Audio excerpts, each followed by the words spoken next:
Hoy nos vamos a meter de lleno en la vida de una figura que, a ver, para muchos será un completo desconocido, pero cuya historia es fascinante. Es un ancla en una de las épocas más turbulentas de la historia, San Eugendo. Las fuentes que tenemos son extractos de un documento muy antiguo, casi una biografía espiritual, que narra su vida. Y nuestra misión, por así decirlo, es entender cómo es posible que, mientras el mundo se venía abajo, una persona pudiera ser un epicentro de serenidad y de reconstrucción. Vamos a analizar esto a fondo. Pues para entender a Eugendo, lo primero es entender su mundo. Y su mundo era un caos. Estamos hablando de los siglos V y VI. El Imperio Rumano de Occidente, esa estructura que lo había ordenado todo durante 500 años, se ha derrumbado. Simplemente ya no está. ¿Y qué hay en su lugar? El vacío. Pues imagínate un mapa que no para de cambiar. Reinos germánicos, francos, visigodos, luchando entre ellos por los trozos del pastel. Las ciudades se vacían, las carreteras son peligrosas, la ley es la del más fuerte. Es una época de una inseguridad tremenda. Y en mitad de todo eso surge un fenómeno clave: los monasterios. Que solemos pensar en ellos como, lugares de oración y de retiro. Pero por lo que dices, eran algo más. Eran mucho, mucho más. Eran como arcas de Noé para la civilización. No solo se rezaba, que va, se copiaban manuscritos de Virgilio al lado de la Biblia, se guardaban técnicas de agricultura, se mantenía vivo el latín. Eran literalmente islas de orden y de saber en un océano de violencia. Y es en una de estas islas, en el monasterio de Condat, en la Galia, donde empieza nuestra historia. Y la historia empieza de una forma que, sinceramente, a mí me choca un poco.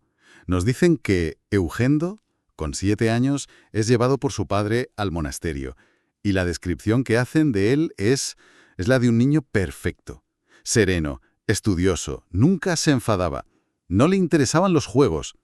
Venga ya, un niño de 7 años que no juega. ¿Esto es un retrato fiel o es más bien el arquetipo que nos querían vender? Es una pregunta excelente, porque va al corazón de cómo se escribían estas vidas de santos. No son biografías como las entendemos hoy, no buscan el detalle psicológico. Son lo que se conoce como hagiografías. Su objetivo principal no es contar cómo era Eugendo de verdad, sino presentar un modelo de virtud. O sea que es más una lección que un retrato. Exactamente. Al describir a un niño que ya es dueño de sí mismo, sereno, dedicado, el autor nos está diciendo: la santidad, el equilibrio interior, no se improvisa de adulto, se cultiva desde el principio. Es un ideal de la época. El autocontrol como la base de todo. Que sea 100% preciso es secundario. Lo importante es el mensaje. Entendido. Y ese ideal se apoya mucho en su educación. Las fuentes dicen que lo instruyeron en griego, latín y las Sagradas Escrituras. A mí esto me sorprende, que a un niño tan piadoso le dieran una formación tan académica. Uno pensaría que verían el estudio de los clásicos, de autores paganos, como una distracción, ¿no? Es una gran pregunta, porque hoy separamos mucho lo secular de lo religioso. Pero para ellos no.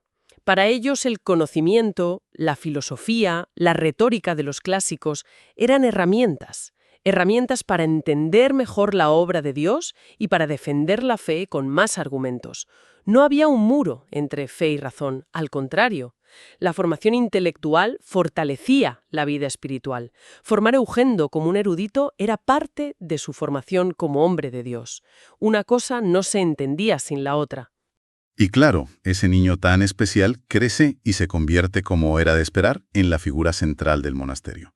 Tras la muerte de los abades fundadores y un pequeño interludio, lo eligen a él para liderar. Y de nuevo, la descripción es potentísima. Muy austero en su vida, pero con un rostro que, dicen, irradiaba una alegría y una paz que contagiaba a los demás. Y como líder, no se limita a mantener lo que hay. Él consolida la vida del monasterio en 3 pilares. Primero, la oración constante, que es el motor. Segundo, una disciplina equilibrada, sin fanatismos. Y el tercero, que es crucial, una formación intelectual profunda para todos los monjes. Estaba convencida de que una mente formada reza mejor. Vale, y aquí es donde la historia da un giro que a mí me cuesta entender. Siendo el líder, el más respetado, el más sabio, los monjes le insisten para que se ordene sacerdote, el máximo rango. Y él se niega, una y otra vez. La razón que da es que no es digno. Hoy en día esto no sonaría a falsa modestia o a que oculta algo. ¿Cómo se entendía eso entonces? ¿De dónde salía su autoridad si rechazaba el cargo? Precisamente de ahí, de ese rechazo. Vivimos en un mundo donde la autoridad va ligada a un título, a un puesto, en un organigrama. Su mundo era distinto, un mundo de instituciones muy frágiles, donde los títulos podían desaparecer de un día para otro. En ese contexto, la única autoridad sólida de verdad era la autoridad moral. ¿Quieres decir que al rechazar el cargo su poder en realidad aumentaba? Sin ninguna duda, su autoridad no venía de una ceremonia externa, sino de su coherencia interna.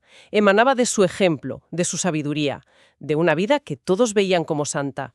Al decir «no soy digno», no hacía un gesto de falsa humildad. Demostraba que su liderazgo no se basaba en la ambición, sino en el servicio. Y eso, en un mundo gobernado por la violencia, era una fuente de poder inmensa. Su liderazgo era moral, no institucional, y por eso era inatacable. Así que tenemos a un líder respetado, una comunidad estable, dedicada al estudio. Parece que con Eugendo al mando el monasterio ha alcanzado una estabilidad casi perfecta. Suena demasiado bien para ser verdad, sobre todo en esa época.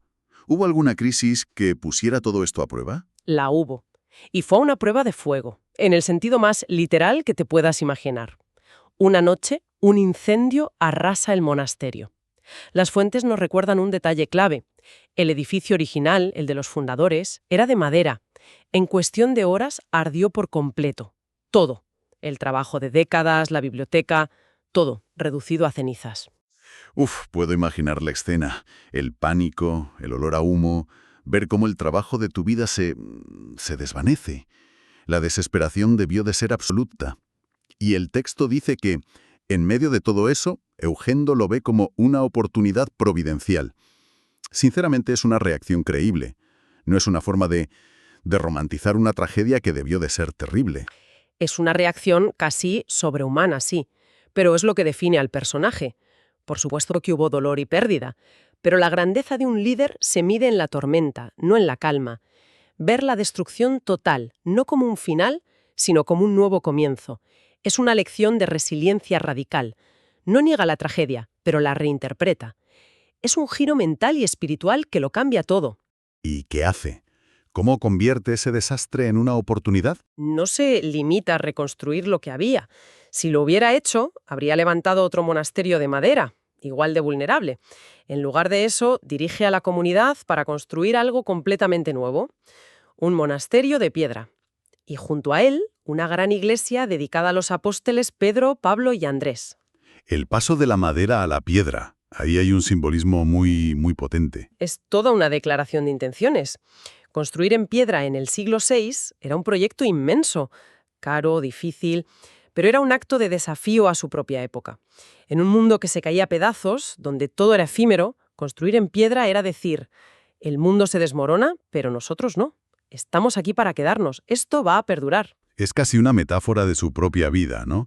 Construir algo sólido desde dentro hacia afuera. Exacto. La reconstrucción no fue solo un proyecto arquitectónico, fue un acto de fe en el futuro. Fue anclar físicamente la estabilidad espiritual que él ya había creado.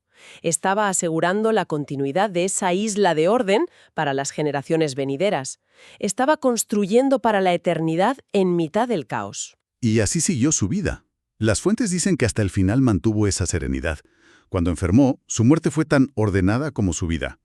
Llamó a un monje que él mismo había formado, le pidió la unción de los enfermos y 5 días después murió en paz.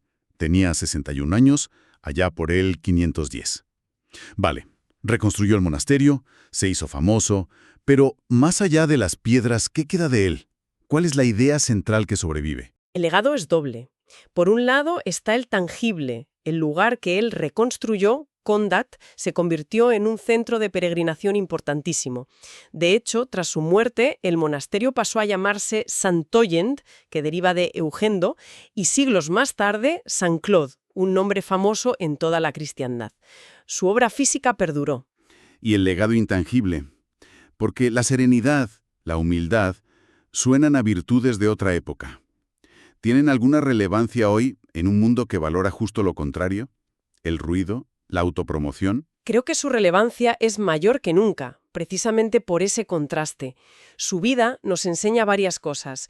Primero, que la serenidad no es pasividad, es el resultado de tener un centro de gravedad claro. Segundo, que la verdadera autoridad no necesita gritar, emana de la integridad. Y tercero, y quizá lo más importante, que una convicción profunda no es solo un sentimiento, inspira obras que duran. Pero su heroísmo es muy silencioso. No hay grandes batallas ni viajes. Y esa es la enseñanza más profunda. Su vida nos dice que se puede tener un impacto inmenso desde la constancia, desde la fidelidad a una rutina, desde el silencio. Su heroísmo no fue espectacular, fue el heroísmo de la estabilidad. En una época de derrumbe, él se dedicó a construir y a conservar. Y eso, en aquel momento, era el acto más radical de todos. Así que, repasando la vida de San Eugendo, hemos viajado desde la imagen de ese niño casi irreal en la Galia hasta un líder que supo ver en las cenizas una oportunidad. Un líder que construyó en piedra un legado de paz que duró siglos. Un hombre que, sin buscar el poder, acumuló una autoridad moral inmensa. Exacto. Y su historia al final nos deja una reflexión que creo que es muy pertinente para nosotros. Las fuentes nos presentan una vida de una coherencia casi perfecta en medio de la agitación más extrema. Esto nos obliga a preguntarnos qué realmente es frágil y qué realmente es sólido. Vivimos rodeados de estructuras que parecen indestructibles, pero la historia de Eugendo sugiere que la única estructura que dura de verdad es la que se construye desde la coherencia interior. Quizás el verdadero caos no está fuera, en el ruido del mundo, sino en la ausencia de ese centro de gravedad personal. Y la pregunta que nos deja su vida es: ¿en qué estamos construyendo nosotros? ¿En la madera efímera del momento o en la piedra de algo que aspire a perdurar?